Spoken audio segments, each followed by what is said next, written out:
Love it or hate it, isekais are kind of a big deal right now. You cannot go an entire season without at least 5 isekais, or even some cases where you think a show is normal and it turns out to be isekai. But I'm one of the few content creators that actually likes isekai. You can't really name an isekai that I haven't really watched. From In Another World with My Smartphone to How Not to Summon a Demon Lord, Dot Hack Sign to Sword Art Online to Overlord. Fluffy shows, comedy shows, dark shows, just high fantasy shows. There's so much out there, and one question that I get a lot is, well, Andrew, since you watch a lot of them, what's the best ones? Which is the ones to focus on? Because you have hundreds at this point. What's the cream of the crop? There's an ongoing argument that Mushoku Tensei Jobless Reincarnation was kind of this godfather of the isekai anime.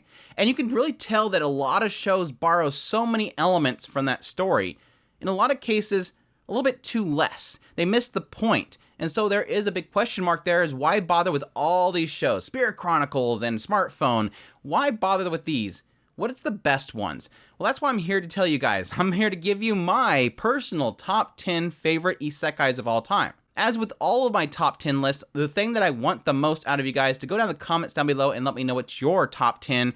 If you can't do 10, 5, whatever you can give me, I would love to hear from you guys. I always enjoy the feedback you guys give me, or if you watch one of these shows and you enjoy it, definitely let me know as well. So with that said, let's jump into my top 10 isekai of all time. Let's kick things off with a recent treasure that I've discovered, and that is The Executioner and Her Way of Life. Now, the thing that I always loved about this show is that it's taking everything that you take from isekai from a different vantage point. Typically with isekai, you have somebody in our modern times that travels to another world, a fantasy world typically, and they're there as the hero. They either have overpowered abilities or they're trying to figure out their special quirk that they can use to save the world and to get their harems. But The Executioner and A Way of Life is from the vantage point of those that have to deal with these isekais coming in. These overpowered people that come into their world and mess things up. And we follow a character who's actually an executioner whose job is to find them and take them out. Because as we find out, summoning people to this world is taboo, because they did it a lot in the past. And what they found is as they use their abilities more, these isekais, they would lose their minds to the point where their power would be uncontrollable, and they would destroy things. They call them human errors. And that's what I really love about The Executioner and Her Way of Life. Again, it's kind of dark in that regard. You almost have these characters that don't want to have to do this. They're killing innocent people technically, but they know that if they don't, they could have their civilization and their world at risk. They could lose their entire world. Honestly, the only bad guys here is the people that summon them when they're not supposed to. And it's playing in this gray area that I absolutely love. It's heartbreaking while at the same time just. It gives you conflicting feelings, and you feel that confliction that's in the main character herself. Add into that some fantastic animation, some great music, some great characters. Yes, some Yuri in there as well. It's a lot of great stuff that I had so much fun every single week watching it, theorizing on where it would go next. Moving on to my number 9, I have Outbreak Company. Yes, this is an absolute treasure for me. It's got a nice little mixture of, yes, the isekai element, with some comedies, some kind of absurdness of the story itself, a little bit of ecchi in there. It's a huge treat for me, and I was really surprised how much I enjoyed it. It essentially follows this guy that's an otaku, and he gets this job with the government to actually go through this portal they've recently discovered into this other world where, as we find out over time, the government wants to dumb down the people of the other world. And how they feel that they can do that is to have this otaku essentially introduce Japanese culture into this world and make them a bunch of deadbeat neats so that they can take over it. Well, he's going in there thinking that, oh, they believe that my knowledge in otaku is a good thing, and I'm going to spread the knowledge of otaku to these people. And it's like I said, it's absurd. It has lots of fun, lots of goofy ecchi, and surprisingly enough, later on in the series, it gets into some heartfelt moments about discrimination and stuff that I really wasn't expecting, all in a very tasteful manner. The characters are fantastic, the character designs are great, again, some really good mixture of comedy, ecchi, drama beats, and I had so many points where I was just laughing out loud this show. It is so fantastic. But yes, Outbreak Company. Please go watch it. Moving on to my number 8 is Tsukimichi Moonlit Fantasy. This show was absolute shock to me.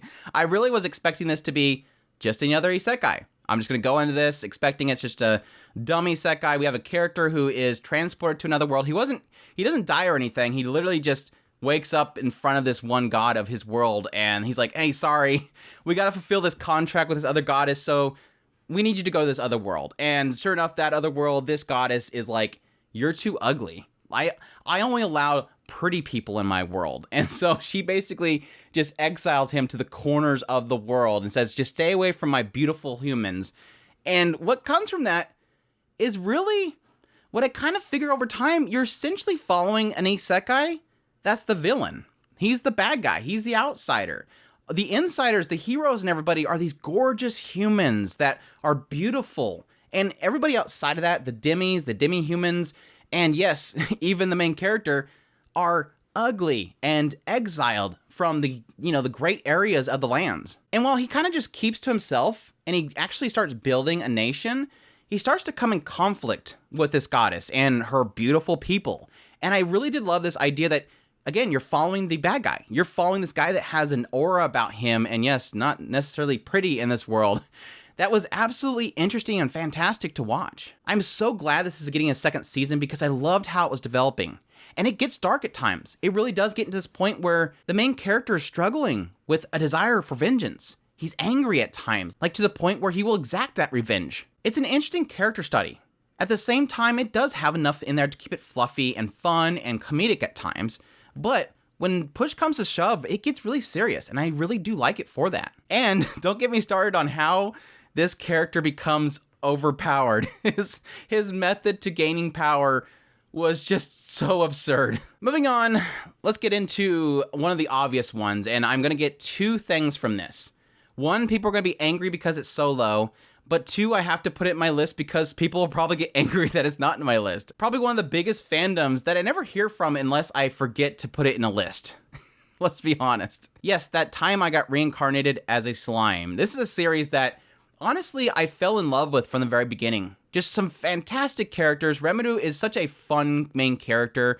He's basically this guy that is really down on his luck. His friend's getting married. He's kind of wishing them well, but then this guy goes to stab his friend, so he gets in front of them and saves him. But as he's slipping away, he's wishing for all these things that he wish his next life will have. And sure enough, this little kind of system comes into check and goes, okay, applying this, and then he gets reincarnated in this other world as a slime. So the unique thing that we have here with this isekai is that you have the main character who's not a human. He's not an overpowered human. He's a slime, a very weak slime. But he has a unique ability where he can absorb things and gain things from things that he absorbs. And so this makes him able to really grow and get stronger just by absorbing things. And this adds a very unique ability to him in that he's able to mimic these things. But it doesn't just stop there. As he gets to this world, he decides to create a nation. He builds this nation that accepts all types. But what you find is over time, the people, the other kingdoms of this world don't really like the existence of him.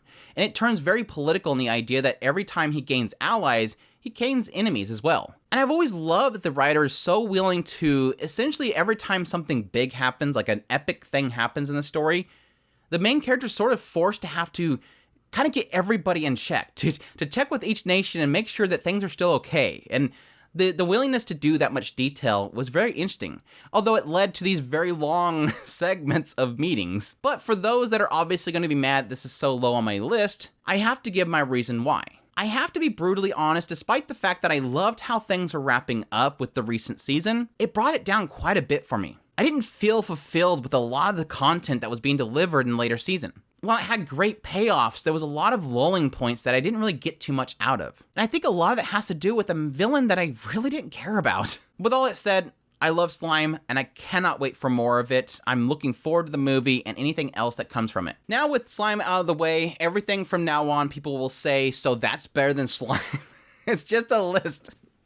But yes, my next one, my number 6 in my list of top isekais is Grimgar of Fantasy and Ash. I absolutely love this series. Yes, enough that I went out and I picked up the novels. Now, I haven't gotten a chance to start digging into the novels, but so far, what little I've read, I'm already getting so much more out of the novel series than I ever got from the anime, and that has me extremely excited. Grimgar Fantasy and Ash, as we sort of described it at the time that it aired, is sort of like your isekai slice of life. This is a isekai that's not a power fantasy. It's not about going out and getting a harem. It's not about going in there and going, oh, I can blow away this mountain, and everybody goes, shock. No, it's about people being delivered to this other world. They don't really have a full grasp of their previous life. It's very hazy to them. They have at one point some guy's carving an airplane. He doesn't know what it is. He just has a little glimpse in his mind of it. But they do know that they have to survive. and nothing's going to be handed to them. So they have to find odd jobs. They have to join the mercenary guild. They have to go out and actually kill mobs, and they're sucky at it. We're level 1 characters here, and we can't even defeat the weakest of goblins without a full party. They're very weak. They have no money. They're living by scraps, basically. Like I said, it's sort of like a slice of life version of an isekai. Just surviving and getting your amenities that you need on a daily basis is all they care about. And yes, later on, getting more brutal with the characters and really testing their spirit. It's a lot of character moments and drama and emotionally impactful scenes that had me just in tears. I absolutely love Grimgar Fantasy and Ash, and I highly recommend it to anybody. I hope one day we'll get another season of it, because it was both a gorgeous show with fantastic music and great characters that I want to experience more of. Moving on to my number 5, and it's hard to remember this one sometimes when I make lists because it's been so long since we've had a season of this series. Unfortunately, a whole 4 years.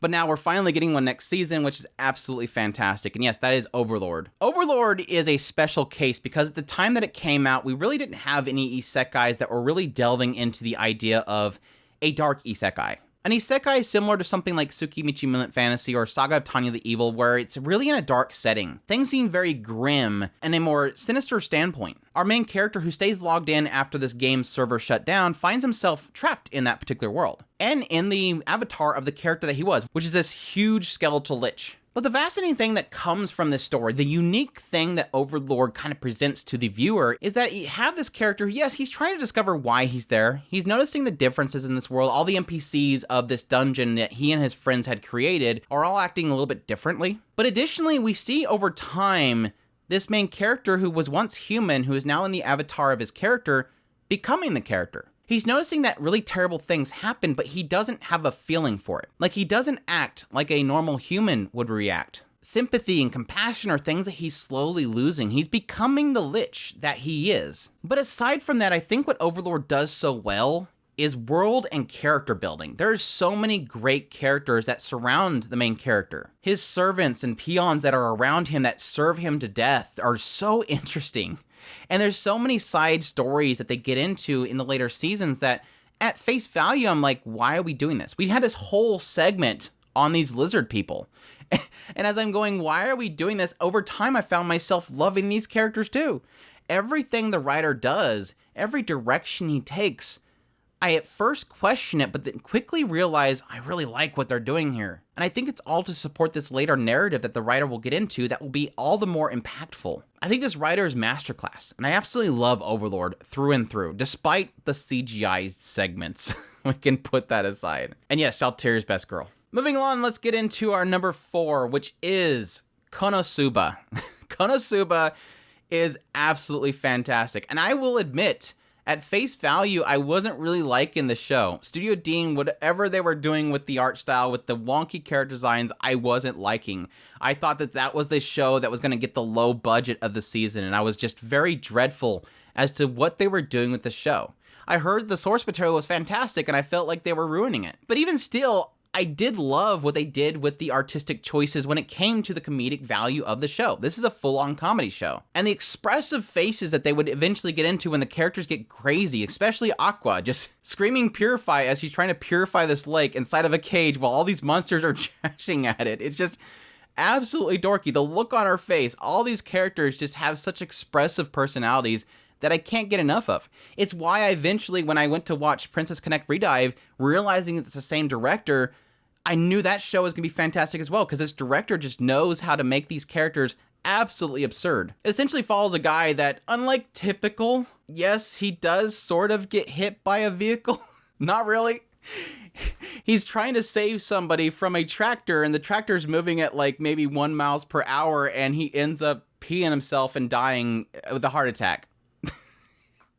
And the goddess Aqua is making fun of him and allows him to come into this other world and take only one thing with him, and to which he replies, you, just to get back at her. And sure enough, the goddess Aqua has to be pulled in this other world with him.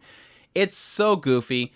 All of the characters I love to death. Darkness sort of was a little annoying at first, but I love every single one of these characters. And yes, Megumin is... Rie Takahashi is that character. Rie Takahashi is Megumin, and she is adorable and hilarious and just a bundle of fun. I highly recommend Konosuba. It is a fantastic series, and I cannot wait for the next season. Moving on to my number 3, we have ReZero, Starting Life in Another World. This series is a very interesting one for me, honestly. It is a series that I love based on the idea that I just think that this writer knows how to create intrigue. I would say this is literally the best writer of intrigue that I've ever seen. It's a writer that knows how to make you question things and want to know more about the world. Now, the opposite side of that, and why this is 3 and not any higher, is because I wonder at times, is he ever going to answer all these questions?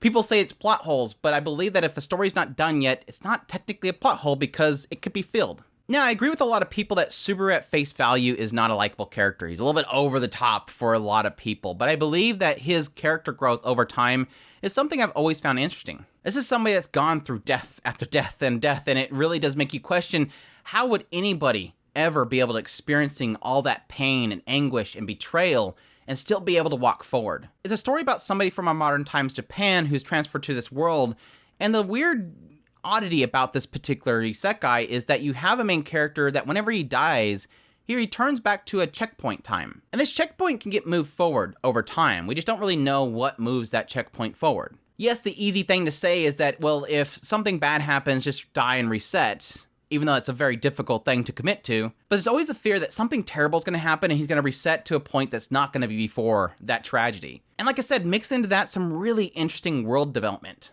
I love the idea of all these witches, all these different sins, these cults and stuff that are surrounding the characters that I just eat up. I want more of it. Like, I just cannot get enough of the developing of this world. And yes, every time the writer gets into a specific character, I fall in love with them. There was this ongoing joke in the first season that everybody liked Amelia, and I couldn't understand why because Rem was such a great character. Well, guess what? In season 2, they get into Amelia, and I immediately fall in love with her. They get into Beatrice, love her. Yes, they even get into Beetlejuice. I don't know if I love him, but every character this writer gets into sells me on them. They're such fascinating characters, and they all have a lot of depth to them that I just love getting into every single one of them. And yes, like I mentioned before, eventually we could get to the end of it, and things won't be explained. We'll have a lost situation, and I'll be angry. But for now, I love every single minute of ReZero, and I highly recommend it. Moving on to my number 2.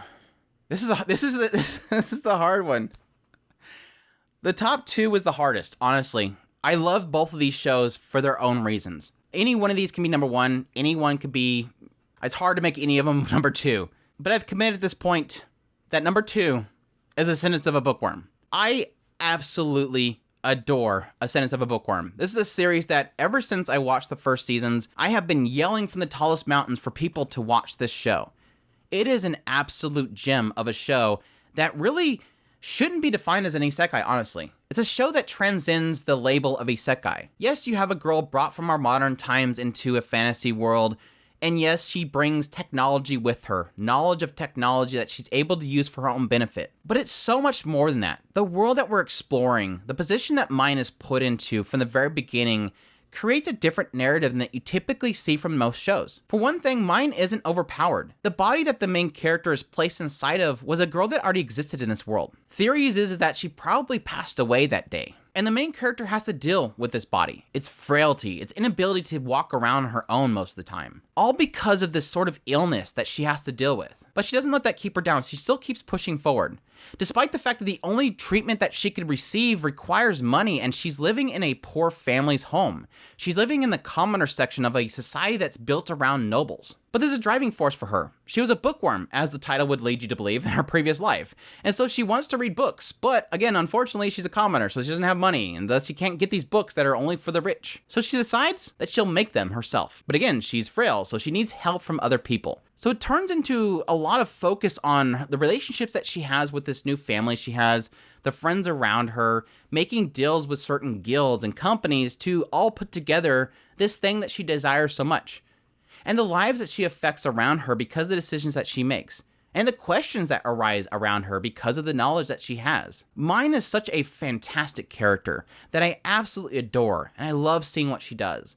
And all the characters that surround her are fantastic as well. And one of the interesting things that I find with this writer is that whenever they seem to go outside the bounds of where their narrative has been built, I always get a little hesitant. Like, why are we suddenly going to this cathedral? Why is there so much focus here? Because you were doing something here. Every time the writer surprises me. Every time the narrative shifts, it's a little uncomfortable, but I realize really quickly why they're doing it. And I quickly I want more. I want more. Every time I watch an episode, I want more of this show. Enough that eventually I've committed myself, I will be getting into the novel series of this. I love it so much and I can't get enough of it. I just gotta finish my other books. But yes, please, if you have not already, please watch The Sentence of a Bookworm. This is one of the shows that, of all the shows that I recommend on a regular basis, this is the one that it seems like every single time people come back and say, you know, I heard you say watch The Sentence of a Bookworm, so I finally went out and watched it. Every time, people come back positively. And finally, it is time for my number one isekai of all time. Is it No Game No Life? Like many are wondering where No Game No Life is in Andrew's list so far. Is it a classic like Escaflowne? No, it is not. Is it a classic like The Familiar of Zero, which I absolutely love, by the way? No, it is not. It is, I know it's a shock to like literally nobody that knows me, Mushoku Tensei, Jobless Reincarnation. This show, this novel, everything about this series is phenomenal. Hands down, Mushoku Tensei Jobless Reincarnation is the perfect embodiment of what an isekai is, and the story that it tells, the characters that it has, everything built around it is perfection. There's an unfortunate nature around isekais that so many of them drop the ball on, and is that the idea that you have a character who's transported to another world, and they either don't care about their previous world anymore, like they quickly forget about it, or they're never affected by it. So many of them are just an excuse to have somebody that has no knowledge of the previous life, yet have a goofy otaku nature, and then be overpowered somewhere else. The whole logic of being isekai is just so that you can have information dumps and it makes sense. The fish out of water aspect creates fun and comedic beats. But Mushoku Tensei Jobless Reincarnation is the embodiment of an isekai. The main character coming from a life of being a NEET, a deadbeat, and then transporting into another world where he's constantly recalling his previous life. He recalls the fact that he's a deadbeat, and he desires to do better in his next life. He has regrets, and he no longer wants to have those regrets.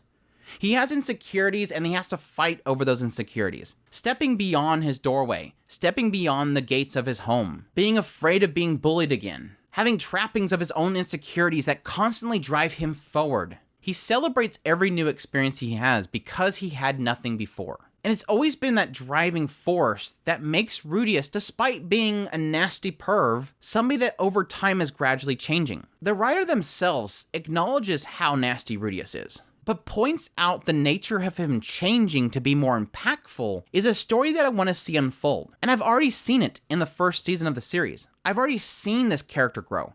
I've seen this character, despite having nasty thoughts, despite having a lazy nature before, slowly but surely change his life, seek redemption, and move on, move forward into a better life, appreciating what he now has and not letting anything get near it, protecting those he cares about, nurturing the lives of those around him, gaining new knowledge, pushing forward into new opportunities. I think it's a testament to anybody who's done wrong that can seek out redemption. That's exactly what the story is. Again, it is isekai in its purest form because his previous life is relevant.